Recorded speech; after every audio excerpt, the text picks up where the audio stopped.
Hi, welcome to my channel Nutri support. ఈరోజు మనం seed cycling గురించి తెలుసుకుందాం. అసలు సీడ్ సైక్లింగ్ అంటే ఏంటి? ఇది పీసీఓఎస్, పీసీఓడికి ఇంకా ఇన్ఫర్టిలిటీకి ఎలా హెల్ప్ అవుతుందో కూడా తెలుసుకుందాం. ఫస్ట్ సీడ్ సైక్లింగ్ అంటే ఏంటో తెలుసుకుందాం. సీడ్ సైక్లింగ్ అనేది యాక్చువల్గా ఒక డైట్. దీంట్లో మనం మెడిసిన్స్ ఏం యూజ్ చేయం. సీడ్ సైక్లింగ్ వల్ల పీసీఓఎస్, పీసీఓడి సిమ్టమ్స్ అన్ని తగ్గించుకోవచ్చు అండ్ ఇన్ఫర్టిలిటీ నుంచి దూరం కావచ్చు. సీడ్ సైక్లింగ్ అనేది న్యాచురల్ ప్రాసెస్.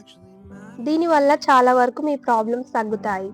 ఉమెన్స్లో ముఖ్యంగా మనం చూసుకుంటే పీసీఓడి, పీసీఓఎస్, ఇర్రెగ్యులర్ పీరియడ్స్లో ఎక్కువగా స్టమక్ పెయిన్ రావడం, హార్మోనల్ ఇంబ్యాలెన్స్, ఇంకా యాక్నే, పింపుల్స్ ఇవన్నీ వచ్చేస్తాయి.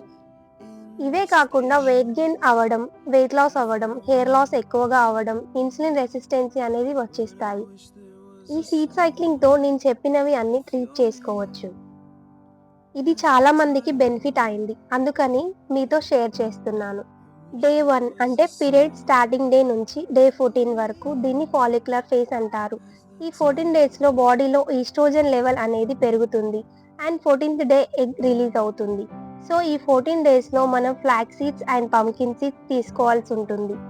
ఈ ఫ్లాక్స్ సీడ్స్లో ఎక్కువగా ఒమేగా 3 ఫ్యాటీ యాసిడ్స్ ఉంటాయి. అలాగే ఇందులో ఫైబర్, యాంటీ ఆక్సిడెంట్స్ కూడా ఉంటాయి. దీనివల్ల మన హార్మోన్స్ కరెక్ట్గా ఉండేలా చేస్తాయి. బాడీలో ఇన్ఫ్లమేషన్స్ కూడా తగ్గిస్తాయి. పంకిన్ సీడ్స్లో బీటా సిస్టోస్టెరాల్ అనేది ఉంటుంది. ఇది టెస్టోస్టెరాల్ని డిహెచ్టీగా కన్వర్ట్ చేయకుండా చూసుకుంటుంది. దీనివల్ల కొలెస్ట్రాల్ ఎక్కువగా పెరగకుండా, హెయిర్ లాస్ కాకుండా చూసుకుంటుంది. పంకిన్ సీడ్స్లో ఎసెన్షియల్ ఫ్యాటీ యాసిడ్స్తో పాటు magnesium, protein, fat, zinc, copper, antioxidants, iron ఈ రెండు సీడ్స్ ఈస్ట్రోజన్ లెవెల్స్ని బ్యాలెన్స్ చేస్తూ వేరేది ఏది డామినేట్ చేయకుండా చేస్తాయి. ఫేజ్ 1లో డే 1 నుంచి డే 14 వరకు మనం రోజు 1 table spoon flax seeds and 1 table spoon pumpkin seeds తీసుకోవాలి. సెకండ్ ఫేజ్ డే 15 టు 28 వరకు దీన్ని మనం యూటల్ ఫేజ్ అని అంటాం.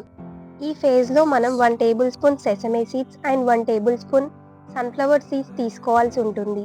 ఈ రెండు సీడ్స్ మనకి ప్రొజెస్ట్రాన్ లెవెల్ని బ్యాలెన్స్ చేయడానికి హెల్ప్ చేస్తుంది. ఈ సీడ్ సైక్లింగ్ వల్ల మన బాడీలో ఈస్ట్రోజన్ అండ్ ప్రొజెస్ట్రాన్ హార్మోన్ని బ్యాలెన్స్ చేయడానికి హెల్ప్ చేస్తాయి. ఈ సీడ్స్ అన్నీ న్యాచురల్గా, ఆర్గానిక్గా అండ్ ఎలాంటి సాల్ట్ యాడ్ చేసి ఉండకుండా చూసుకోవాలి. బికాస్ మనకి మార్కెట్లో సాల్టెడ్ సీడ్స్ కూడా అవైలబుల్ ఉంటాయి. ఈ సీడ్స్ని రోస్ట్ చేయకుండా డైరెక్ట్గా బ్లెండ్ చేసి తీసుకుంటే చాలా బెటర్. డైరెక్ట్గా కాకుండా సలాడ్స్లో, స్మూతీస్లో యాడ్ చేసుకోండి. Please do subscribe to my channel. Thank you for watching this video.